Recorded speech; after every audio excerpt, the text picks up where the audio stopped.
Good evening and welcome to our third and final Global Surgery webinar for the year, done in collaboration between UCT Surgical Society and UCT Global Surgery. I'm Fumi Afolayan and I head up the Global Surgery portfolio for UCT Surgical Society. Thank you all so much for joining us tonight as we discuss women in surgical care. We are very appreciative of our audience joining us tonight. And we are joined by an incredible panel today, and we're excited to celebrate these women and learn from them as we perfectly end Women's Month today. So I'd also like to say thank you to all those who've sent in their questions already. Please send through more questions throughout the discussion, which will be answered by our panel towards the end of the event. I now hand over to the highly esteemed Amy Paterson, a Global Surgery Fellow, to start introducing our incredible panelists and to start off the discussion. Afternoon, everyone, and thank you for making the time to be here. It's such an honor to have this space and to have these panelists join us today. We're going to start off by introducing our panelists, and then we will do a short introduction just on the theme of women in surgery, and then we'll start the panel discussion. And as Funmi said, please send through any questions that you would like to ask. Yeah, I'm really looking forward to this. So without further ado, I'm going to start by introducing quite an icon in the UCT surgery world, and definitely a big mentor and idol to me, Prof Cairncross. Prof Lydia Cairncross is a general surgeon with a special interest in soft tissue sarcomas. She works as a senior consultant at Groote Hospital in UCT and is the head of the Surgical Oncology Unit for breast endocrine and sarcoma. But it's her health activism work that steals the headlines and has formed the basis of her career development. As she developed as a doctor in the public health system, it became clear to her that although there is plenty to improve to make processes more efficient and healthcare more affordable, there are factors beyond the hospitals that needed to be addressed. Prof Cairncross is also involved in the People's Health Movement of South Africa, an international community of activists and health workers campaigning for the right to health for all. Welcome, Prof Cairncross. Thank you, Amy. Thank you very much. Pleasure to be here. Thank you.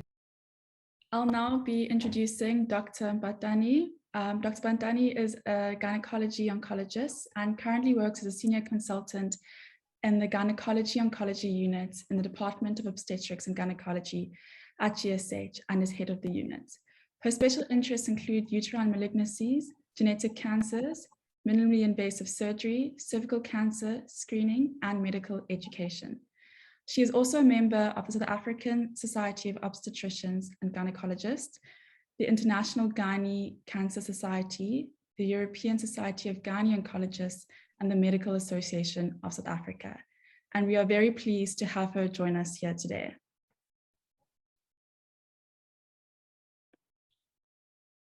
Thank you, Funmi.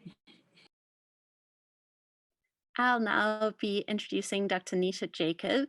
I think many of you are familiar with Dr. Jacob and have been inspired by her already, as I have been. Dr. Nisha Jacob is a public health physician in the School of Public Health and Family Medicine. She attained her MBCHB from UCT in 2008. She has worked in the Eastern Cape and Western Cape provinces in clinical, managerial, and research settings. In 2016, she obtained her fellowship in public health medicine from the Colleges of Medicine South Africa and her master's in medicine from UCT. She was awarded the Henry Gluckman Medal by the Colleges of Medicine South Africa. She currently convenes the fourth year MBCHB Health in Context course and chairs the undergraduate curriculum committee for the UCT School of Public Health and Family Medicine. Dr. Jacob's research is based at the Center for Infectious Diseases and Epidemiology and Research and centers around evaluating programmatic child and maternal health outcomes of antiretroviral use in pregnancy, as well as strengthening health surveillance in the Western Cape using routine data sources. She's also involved in postgraduate training and mentorship. Her other academic interests include non-communicable diseases, child health, and health professionals education. Welcome, Dr. Jacob. Thank you, Amy. Wonderful to be here today.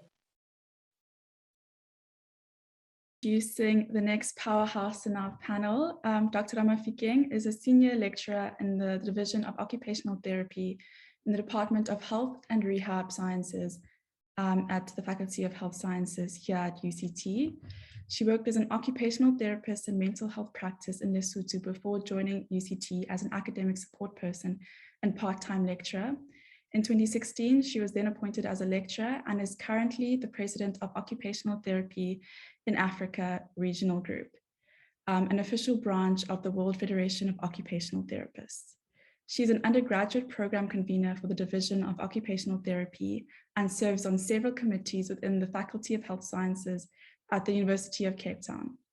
Dr. Ramafikeng is also a member of the Steering Committee for Global Surgery at UCT. Her areas of expertise include teaching for diversity, providing academic support in higher education, and design and delivery of occupational therapy curriculum that is contextually relevant.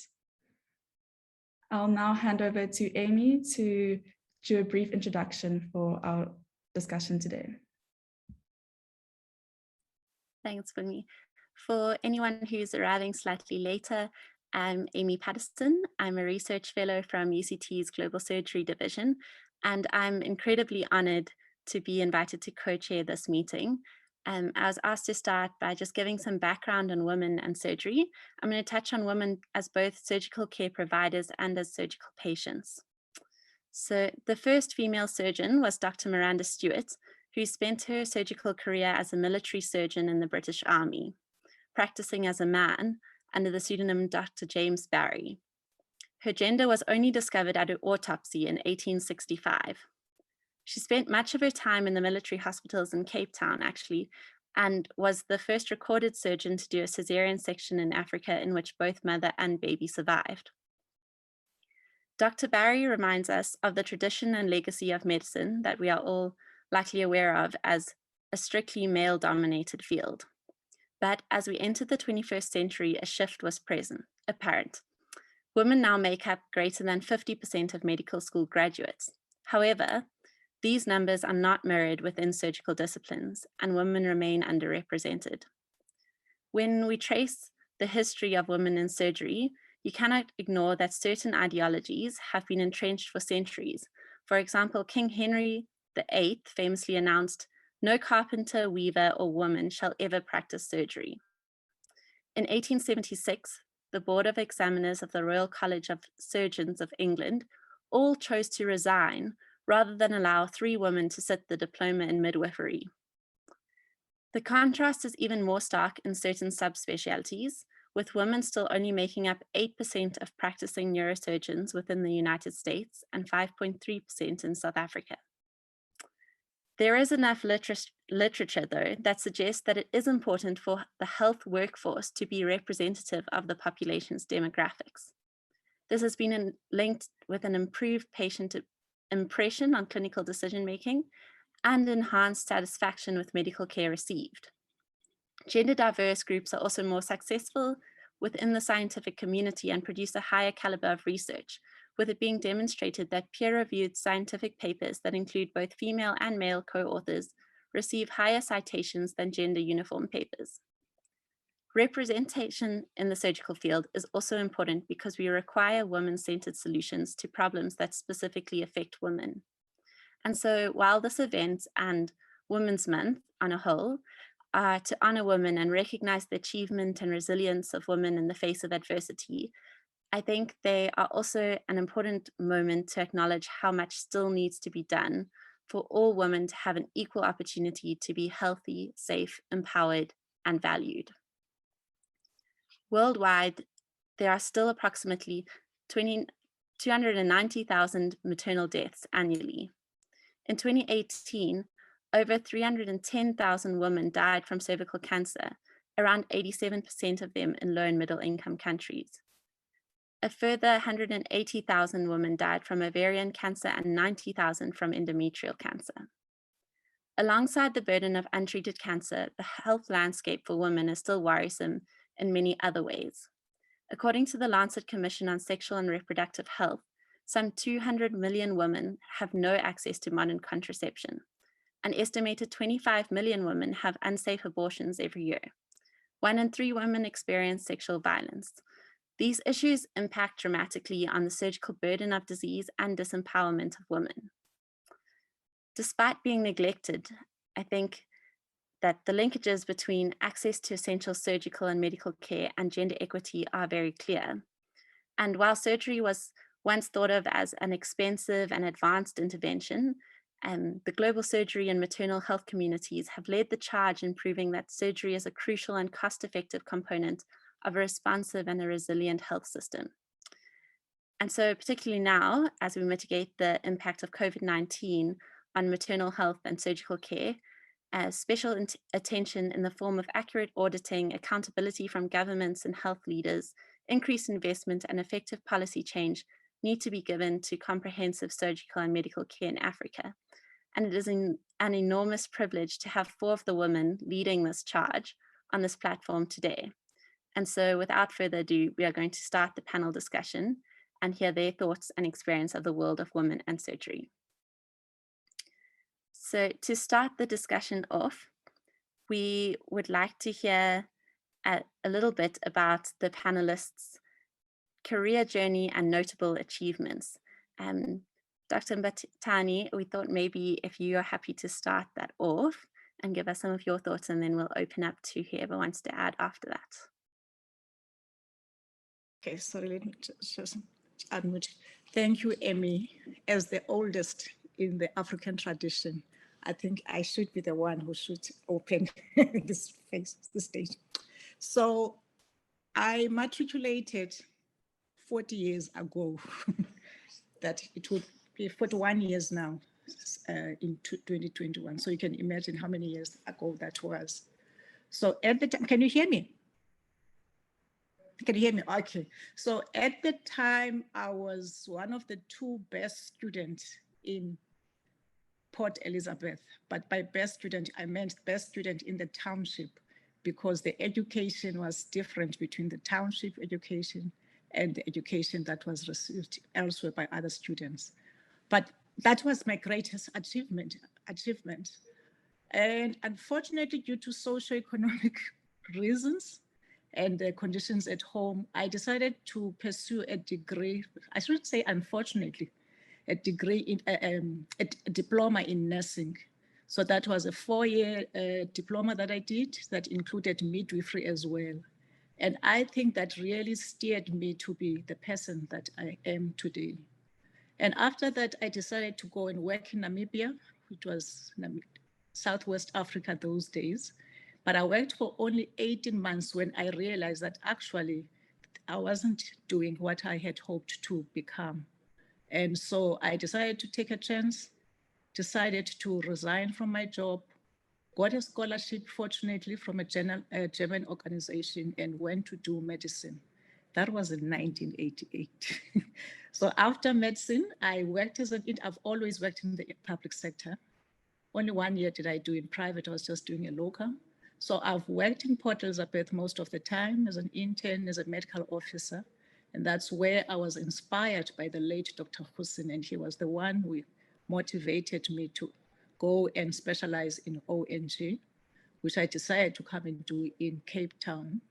Stayed here, developed another interest in gynae oncology, stayed on, contrary to my wishes, because my wishes was to go back to Port Elizabeth.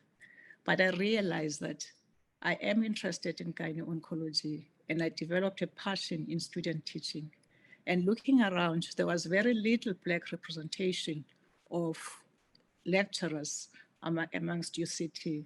And with my daughter, of course, she was the one reason that I decided to stay. She was still in primary school and could not understand why I wanted to go back to Port Elizabeth when she had already established friendships and didn't want to go back. And so I stayed, and I have never regretted my decision. That's me so far. So when you ask me my achievements, I think one of my greatest achievements was getting my daughter. She's probably older than you guys. That was my greatest achievement, and I called her Sipokazi, meaning the greatest gift. My other achievements, getting all the qualifications that I never imagined that I would achieve. And especially coming from where I came from, it is really a great achievement, all my achievements, and I am forever grateful, and I don't take anything for granted. I am now the clinical head of Gynaecology Oncology, and with my interest in cervical cancer screening, I have managed to become a board member for the IFCPC, which is an international organization that looks into cervical cancer screening and management. I'm a representative for Africa. And also due to my interest in medical education, I have become an examiner for the International Gynaecological Cancer Society, a society which you would imagine is international, but has recognized that in low resource countries, there is very little training in gynae surgery, as well as management of cancers. So they started with this idea of teaching and inspecting doctors who want to specialize in gynae oncology, but cannot afford to go and practice overseas. And so they identified some teachers or lecturers, and also people would assist them with examining those students. I feel really empowered by that. I'm enjoying doing it, and I also enjoy seeing people from other African countries that never thought that they would receive a gynecological oncology training, being trained in their own areas of work and also gaining experience. I think those are my achievements, and I'm grateful for. And of course, I enjoy teaching students. Thank you. Thank you so much, Dr. Mbatani. That's a very inspiring story and really incredible to hear about your journey, and yeah, just how much you have done in this time and how far you have come. So thank you for sharing that with us.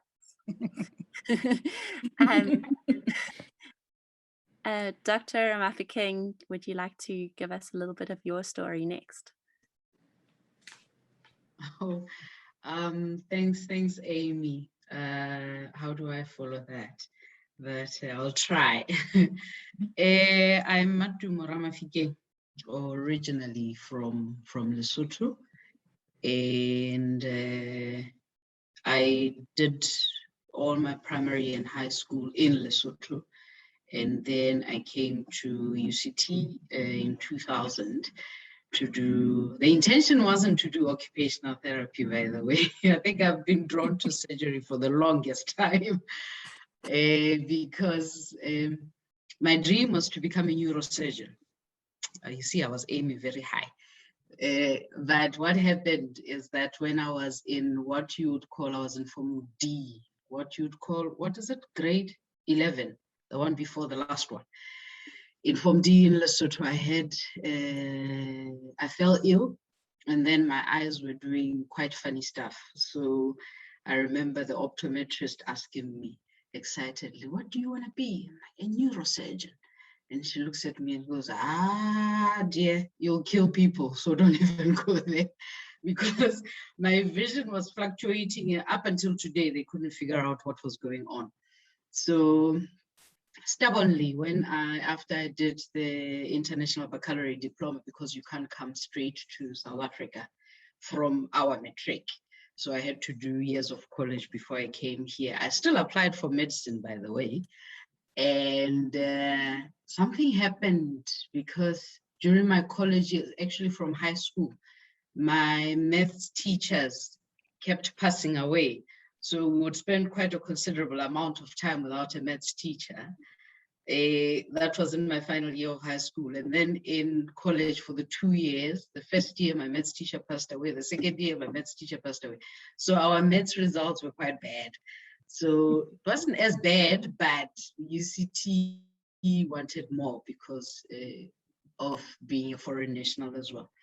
So luckily, and I would say luckily, one of the admins in the faculty office undergrad, she called all the way to Lesotho to ask my mom to please advise me to consider changing from medicine because I won't get an admission. And at that time, I was ill again with something else they couldn't figure out. They just knew it's some form of arthritis. So when they offered physio, because that's what I knew from Lesotho, we didn't have OT. I said yes, but then I needed to be physically fit for that. So I had to choose the next one, which was OT. That's how I became an OT, but I love it.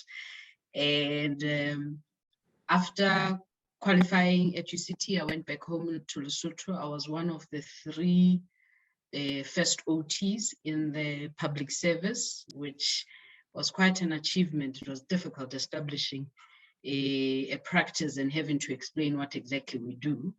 But we did, and the others are still working, and we have a couple more, although not as many as we would wish for. And then I came back to do my master's. That's when I got into teaching and learning. My inspiration was a student. So in OT, what happens is that in the final year, in the 4th year, you are assigned a first-year student to supervise on block to learn a bit about supervision. And one of the students I had supervised, I found him here after 6 years, and that broke my heart. And now I had to supervise him as a clinical educator. And from there I started, something didn't sit well with the fact that Black students don't do so well in OT. So I wanted to know what exactly is it. We pass all the service courses brilliantly, but not occupational therapy. That's how I became an academic support person, and I stayed on. And long story short, my biggest achievements is all the Black students that graduated at UCT from the tutorials that I offered, and the fact that somehow I got inspired to use indigenous languages in my tutorials, and I haven't stopped, and that seemed to help quite a lot, to a point where I ended up in a study in collaboration with the University of Birmingham and others to actually explore how language impacts, especially the use of indigenous languages, impacts learning. And the others for me included in the bio. So I'll stop there for now. Thank you. Thank you so much, Dr. Ramafikeng. It's really an incredible story, and so interesting to hear how you got to your space in OT and then how you've transformed it in your time being there. Thank you for that. Prof Cairncross, could we hear a little bit about your journey next? Thanks, Amy. Sure. So it's hard to follow Nomonde and Matumo. Their beautiful voices and so elegant and warm. I think I won't say much. I think maybe just some of the things that influenced me rather than my background. I actually, my parents went into exile in '81 in Zimbabwe. So I did my primary school in Zimbabwe, and I think, and my high school in Johannesburg, and my university education in Cape Town. So I grew up in 3 cities that were very different. And I think that helped to sort of shape my perspective. And I think seeing other systems in other places is really important for broadening our perspective on life. And I'm not going to give you my sort of academic background. It's very boring, but I was thinking now, what am I going to say for my most important achievement? And it's really difficult. So I think actually probably what I'm really proud of is that I think I managed to give my kids, when they were very young, quite a lot of me and of my time, and yet still managed to do my work. So I'm really proud that I breastfed both of my kids for 3 years, and that I donated milk at this hospital for the neonatal unit, and that I could sort of break some of those stigmas around working mothers and breastfeeding mothers and breastfeeding toddlers, and that I managed to get my ad hoc promotion to professorship without attending a single international conference for the 7 years after my kids were born. On that section, I just said, I haven't gone anywhere because I couldn't leave. And I thought that would really count against me, and yet it didn't. So I think that for me has been good in my journey. it's a constant struggle to keep that. But I think when I look back, I'm pleased that I could do that for my kids. Thank you so much, Prof. And thank you for opening up about the work-family balance and how you've juggled that. I think it's something a lot of people are interested in, especially looking ahead. I think we have a lot of med students on here. And so having people like you who say that they've done it and that this is how they've managed it, I think is really an inspiring force. Hopefully going to encourage women and young med students on this panel to join the surgical workforce. Thank you for that. Dr. Jacob, last but not least, do you mind sharing some of your story with us? Thanks, Amy. So I was born in Lesotho and grew up in a small town in the Eastern Cape, eQonce, formerly known as King Williamstown. So Dr. Mbatani and Dr. Ramafikeng are my homies.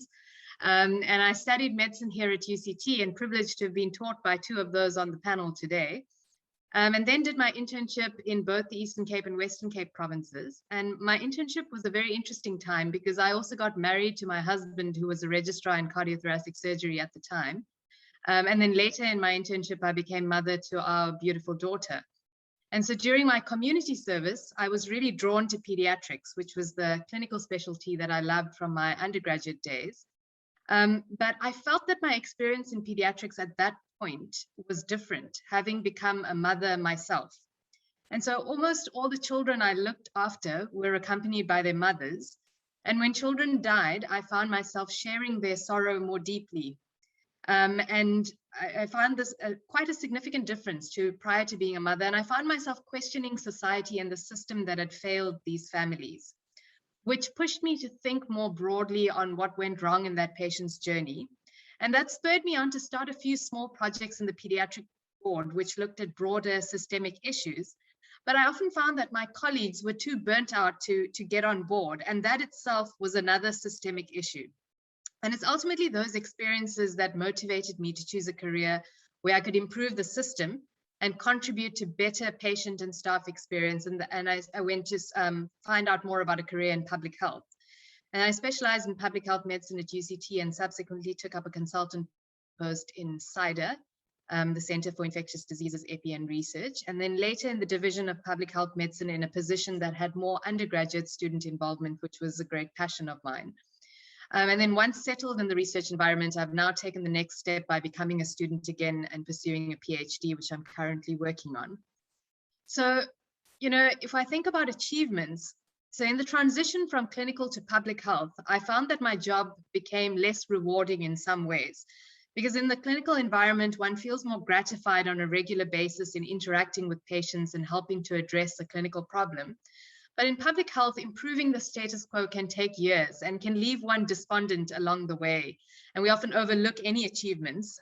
But in that context, I think my greatest achievements come from where the greatest challenges were overcome. So for me, having an initially cynical student tell me that they now understand their role in improving the system, and knowing that one more person has entered the system with that attitude is really a great achievement.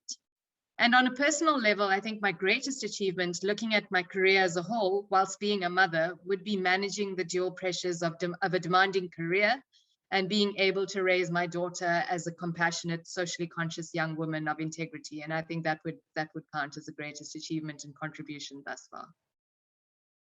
Thanks, Amy. Thank you so much, Dr. Jacob. And thank you for sharing also how you responded to what you saw. I think it's interesting how you were in a clinical field and then saw things and responded to those in a way that all of us, I think, hope to. I'm going to move on and I'm going to invite Funmi to ask the next set of questions. Yes, thank you so much for all taking the time to explain your journeys.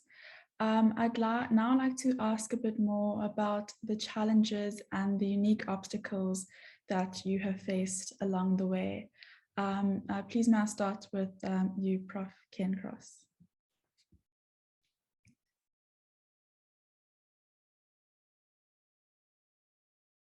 Sorry, your mic is on mute. Sorry, I touched the button, but it didn't work. So Salome's told us not to make it sound impossible and terrible. So I'm tempering a little bit what I'm saying. Now, I think, so general surgery is a male field, it's very macho, and we kind of, you know, when we do trauma, we strut the corridors and we don't need to sleep and we don't eat and we can just, you know, stop all the bleeding. So I think that the challenge was, and then I'm also quite a competitive person, so I also wanted to be good. And so the definition of good potentially can change you as a person.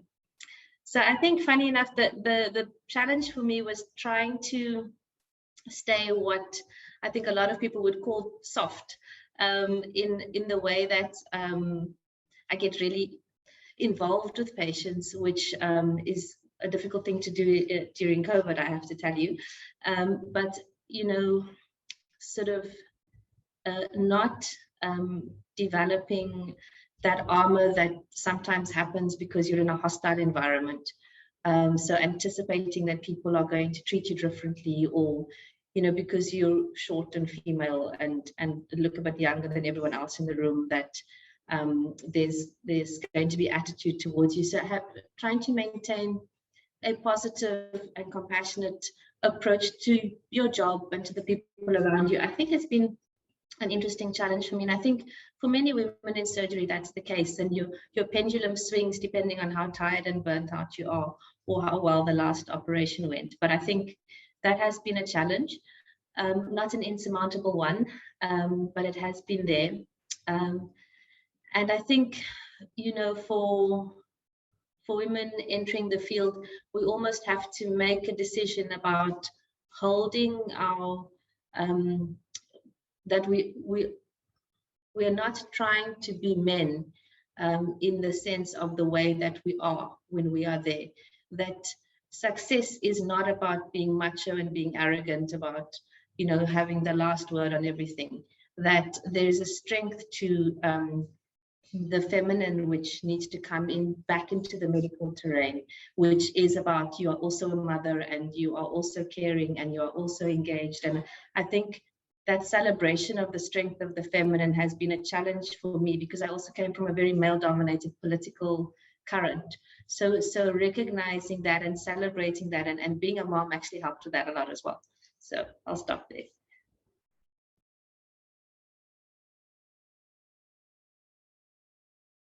That about the strength of the feminine and maintaining empathy despite the environment we find ourselves in. I now hand over to Dr. Ramafikeng to also expand on unique obstacles that she's found that she has faced. Thanks so much, Fumi. For me, it's the obstacles, the challenges were many, but those challenges created exciting opportunities. When you look at the world of occupational therapy, I've already said that in Lesotho, it's a fairly new profession in the public service, which means majority of people still don't have access to it. And that means in terms of improving surgical outcomes, we know the value of rehabilitation. So sometimes I feel like I've abandoned ship, because now my people at home don't have access to the rehabilitation that they actually need to continue to be functional post-surgery. But I've witnessed a similar trend in South Africa, that some people still don't receive the rehabilitation that they need after surgery to continue with their lives. So it becomes quite a challenge when you are an educator trying to prepare students to go back into contexts like that, where they learn a lot about what we put forward as the standard of what an occupational therapist can do when, let's say, post-surgery or any other situation.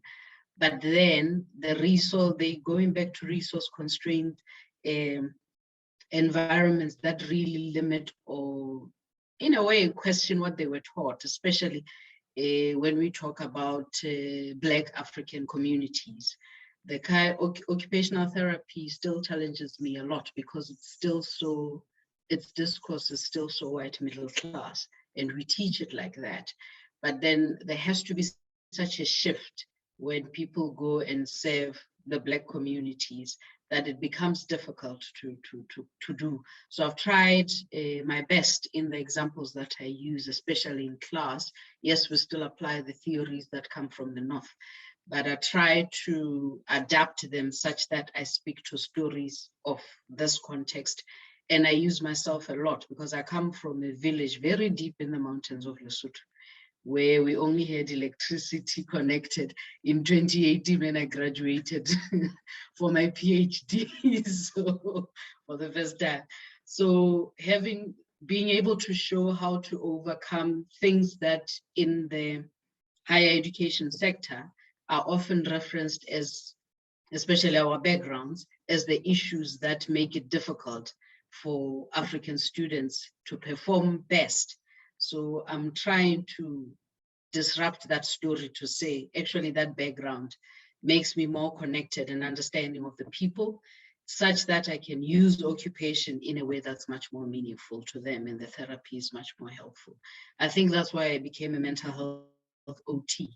So when it comes to surgery and mental health, there's still a huge gap, but I've come to join a circle of colleagues that understand that without taking care of the mental health aspect, that is a huge gap in attaining surgical outcomes. So yeah, that's about it from me. Otherwise I can talk forever. Thank you, Dr. Ramafikeng. You've definitely given more insight into how the perceived obstacles have kind of shaped your way forward, and how you've used that to pave an excellent way for future students is very inspiring. I now move on to the second point related to some of the challenges, which is regarding what are some of the major challenges facing women's health and particularly women's surgical outcomes. And I'd like to start off by asking Dr. Jacob to please answer the question. Thanks, Funmi.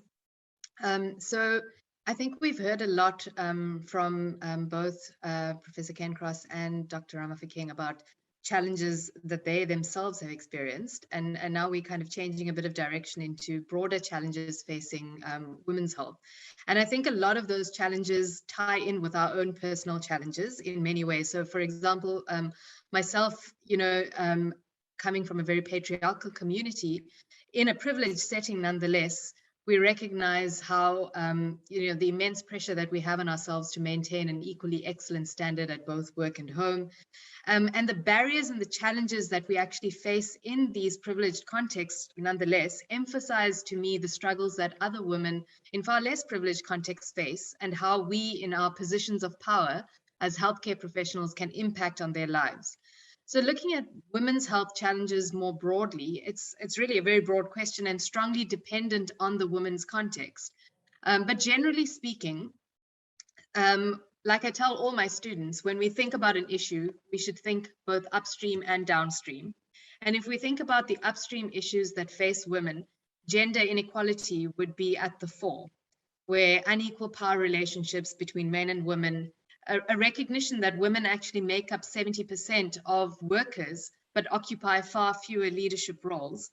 And this is essentially why gender equality is considered critical to as a critical part of the Sustainable Development Goals. And it has a direct impact on health. And if we look further into that, gender-based physical, sexual, and emotional violence is something that we're all very aware of now. Social norms that decrease education and paid employment opportunities amongst women. And poverty, while it affects many societies at large, we know that poverty places a higher burden on women. And in fact, this extends to all major crises that our world faces, be it climate change, COVID-19, terrorism, and so forth. Women are always disproportionately affected. And COVID-19 specifically has laid bare the existing inequalities that we encounter and has widened the gap even further, with women bearing the brunt. So now if we move further downstream, we can see how these upstream factors manifest in women's health. So a major issue that we all know linked to inequality and gender norms is women's limited access to quality sexual and reproductive health. And this links onto poor maternal health. So Amy gave us a few of the numbers earlier, and we know, for example, that approximately 800 women die every day from preventable causes related to pregnancy and childbirth.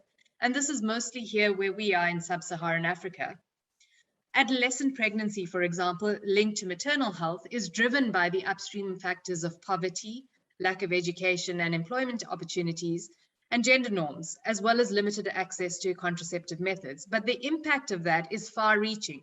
And so we know that the complications during pregnancy and childbirth are the leading cause of death for 15 to 19-year-old girls globally. And adolescent mothers face higher risks of various problems such as eclampsia, sepsis, and so forth than older women, as well as the babies of adolescent mothers facing higher risks. And this really results in kind of an intergenerational cycle. And we also know that young women who become pregnant before the age of 18 are more likely to experience violence, drop out of school, and so forth, have limited educational employment prospects. And so this perpetuates those upstream risk factors that we talked about earlier, and the cycle continues.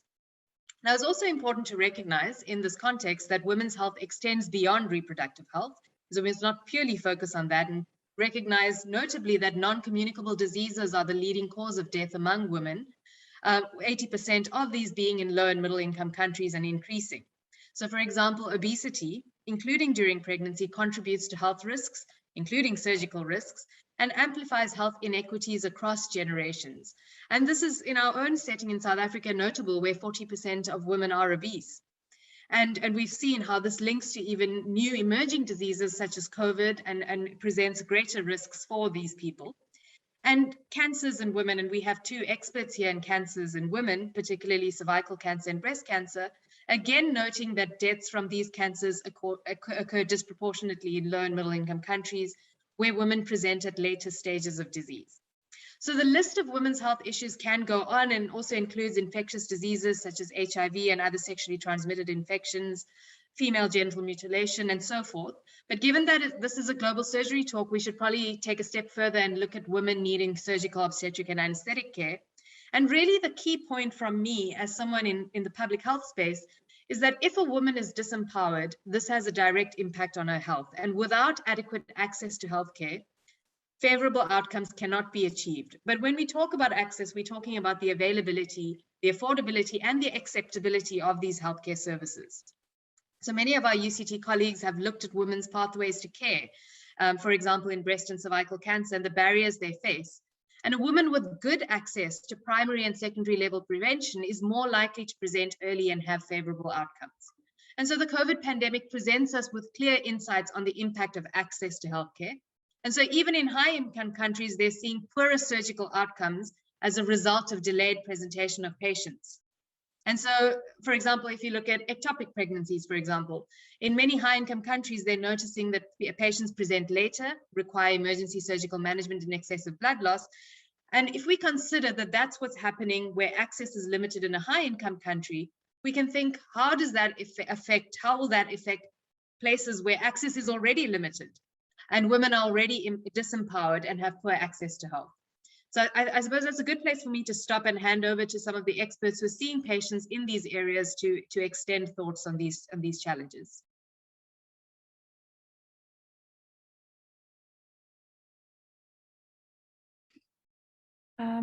Thank you so much for that, Dr. Jacob, for just really explaining the upstream determinants and how they affect women on a systemic level.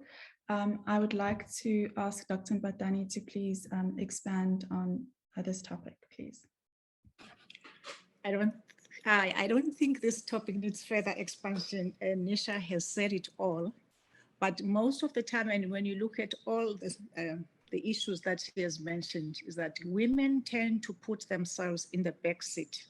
And that's probably because they are usually the primary caregivers in the family. If a child is sick, or a husband is sick, that's the person that takes priority over the health of the woman. And that is one of the reasons why women tend to present late. Of course, not only do they put their health right at the back in terms of what is the priority, when actually they are the ones whose health needs first class treatment, because they are the overall caregivers and look after the whole family. But it's unfortunate that women are born with this nurturing nature that they have to look after other people and forget to look after their own health. And so that's one of the reasons for late presentation, resulting late presentation in gynecological problems, obstetrical problems as well. You find a woman who's presenting with an absent fetal heart, and she would have noticed that, there was no heart, the baby was not kicking for a long time, but couldn't find time to come and access the hospital. When they bleed heavily, and they will come, at a stage when they require a transfusion. The same for all cancers, and Lydia would attest to that as well. Late presentation is an overall problem and usually most of our patients will present with a late stage disease. I think the other problem, besides being the primary caregivers who don't look after themselves, is that, I don't know, maybe I'm blaming other women. I think we tend to not to congratulate each other so well. So I will use this platform to congratulate Matumo, because the last time she was doing her master's degree, and now I hear that she obtained her PhD. Warm congratulations, we are so proud of you. And to Lydia, I did note it when you got your associate professorship. You deserved it, girl. You worked so hard, and thank you for all the good work that you do. Sometimes you need to, as women, to just empower, congratulate each other, because nobody, if we cannot do it, then nobody else will. The other problem, for example, just an example, you find that most of the specialties are male dominated. It's actually surprising that a specialty like obstetrics and gynecology, which initially, the obstetric part is all about midwifery, but there is a man that is involved then. But even when I wanted to apply, when I applied, you have no idea how many times I was asked, are you sure that you're going to manage, especially given that you are a single mother with a child? And that was the one thing that made me decide I am definitely going to pursue this career. Can you hear me? Phone me, I've lost you. Hello? Yes, I can hear you, thanks. Oh, okay, you switched off your video. So don't lose the encouragement that, you can do it. And having a child or having family responsibilities must not be a reason why. You find that even some girls will decide they will do other specialties that offer an 8 to 5 job because they still want to look after your families. And I hope our presence and Lydia's presence and being mothers who are in the surgical field, one can try and make your life suit your requirements as a woman. So finding a balance and be available as a mother at home, as a teacher, as well as a surgeon, that is very much possible if one is determined to get what he wants. And Lydia is a good example, an exceptional example of somebody who's managed to get it all and still not lose her mind and not lose her femininity at the same time. Thank you. Thank you so much, Dr. Mbatani, for speaking about the issues pertaining to caregivers and the importance of congratulating and empowering women. And it's definitely an important point to raise in today's event. I now hand over to Amy to continue the discussion. Thanks for me. We are just going to take some closing comments from all of the panelists. I'm hoping we're going to get a little bit of time for questions, but I'll try and incorporate some of our pre-event questions that people sent into our final question. So we're just wanting some closing comments or thoughts regarding how we could diversify surgical care and improve women's health outcomes, and also what your take-home message to those joining today would be. Someone in the pre-event question section specifically asked, on that note, what advice do you give women currently in undergrad interested in entering male-dominated spaces? So I'll leave it fairly open for each panelist to respond to whatever they feel they would most like to close with. But perhaps if we can start with Dr. Ramafikeng and then go from there. Thanks, Amy. I'll be fairly short. My advice would be that take care of yourselves, as Dr. Mbatani has said, and there are challenges, and Dr. Jacob spoke to these around gender-based violence. There's quite a lot of bullying in the workplace. Don't be silent, please don't. That's one of the things that drains us the most at work, and partnering with other women to make your message stronger and clearer, but you can't remain silent. And that's how you persist and carry on with your journey and your goal, because there will be these obstacles where other obstacles that are created have nothing to do with the work itself. You can do it, you're bright enough to be able to do it. But there's other human factors at play, hostile work environments, bullying, and all of that. So let's take care of ourselves. Self-care actually has to be primary for us to be able to achieve a lot in our lives. Thank you. Thanks, Dr. Ramafikeng. I think that's both a powerful and a soft message, which is really nice to receive. Prof Cairncross, if we can hear from you next. Thanks, Amy. So I think I just want to thank you, Nomonde. I'm not sure that I've got it right. So yeah, I just want to, I was reflecting while we were talking that, you know, one of the things about women is how incredibly strong women are. I mean, when I this is not this off point, I'm saying what I'm thinking. When I was involved in community workshops around COVID and vaccines, you know, it's women that hold the communities. I mean, it's women that are running the soup kitchens. They are looking after the kids, and it's this incredible strength, which, I mean, some men also, but really not to the same extent, which is phenomenal. And yet, how is it that it's not reflected in traditional power structures? I mean, partly the traditional power structures are wrong and need to be overturned, and the hierarchy is something that needs to be disrupted. But there's also a celebration of that strength, which I think we need to be talking about as we talk about the problems that women are experiencing in this society. So I think that's, for me, something that I'd like us to always hold at the same time.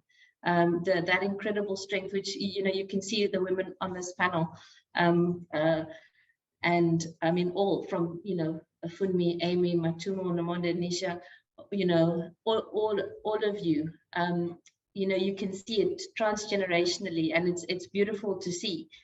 So I just want to acknowledge that, and for us to hold that.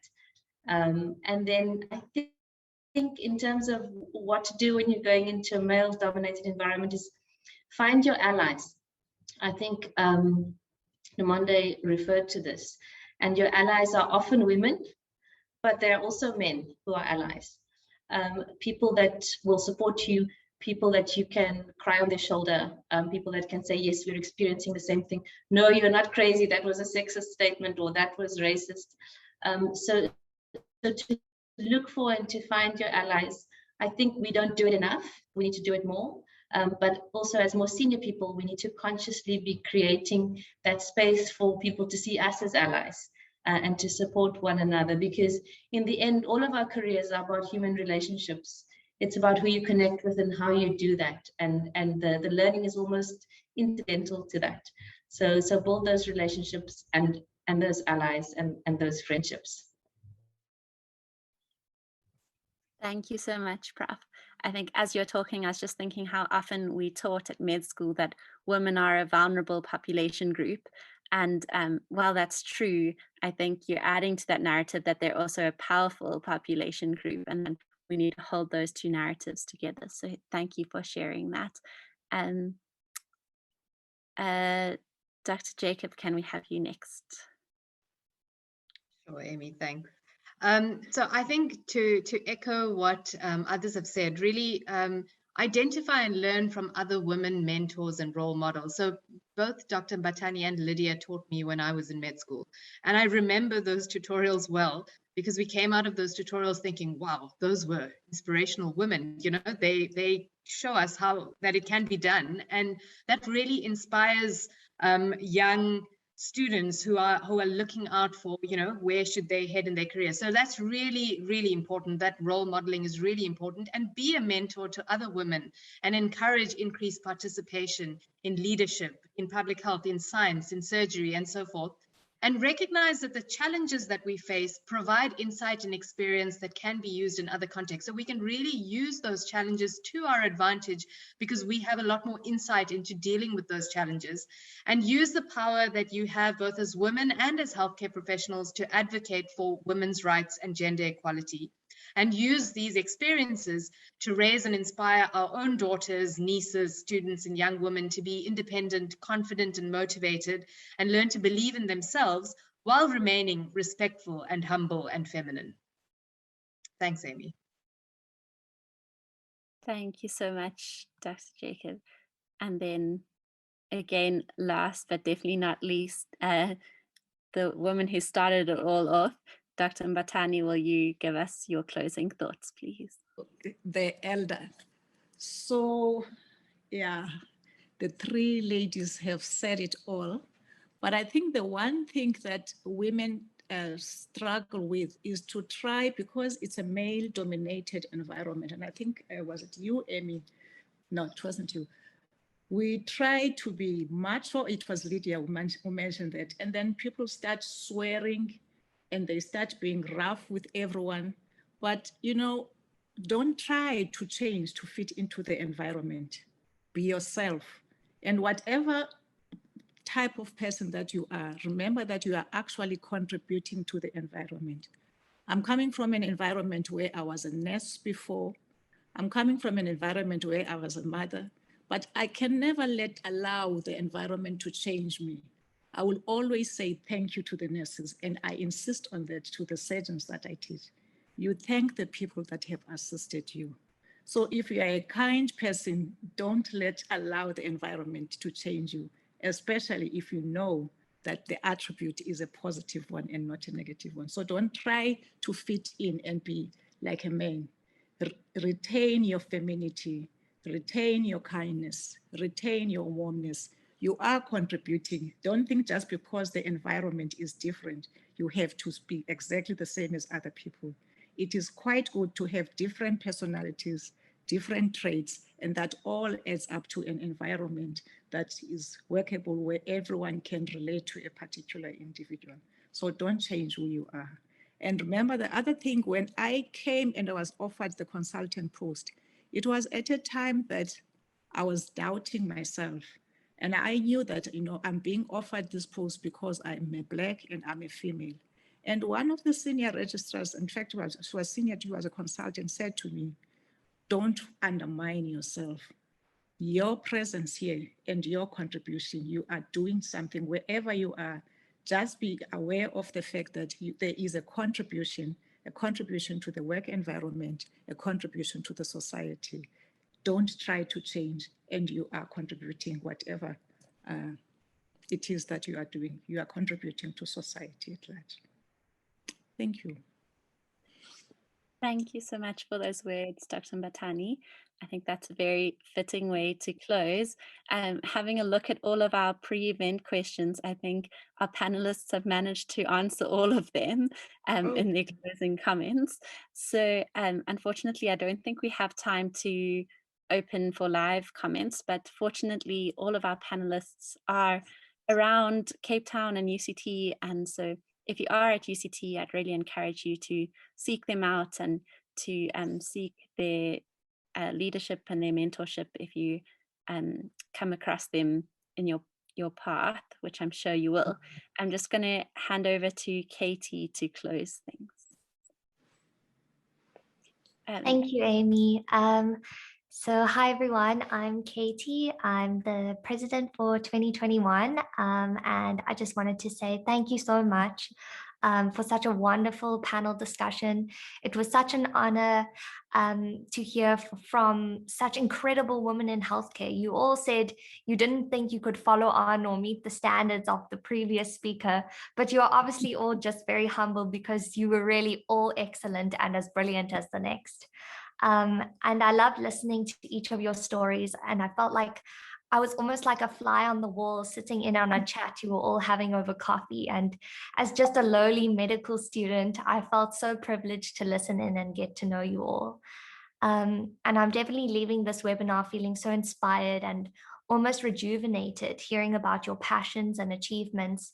And then your discussions and insights shared about the challenges in women's health, I think are so important for us to be so familiar with, because it enables us to be better advocates for our patients and agents of change in whatever profession or professional space we find ourselves, whether it's surgery, gynecology, nursing, public health, occupational therapy, education, or anything else in between.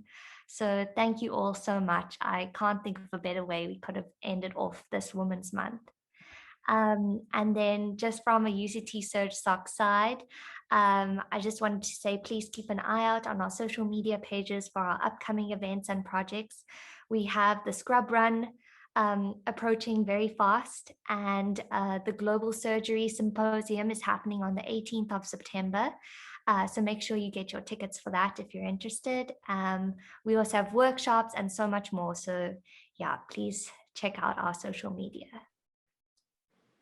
And then I think I'll hand over back to Fumi.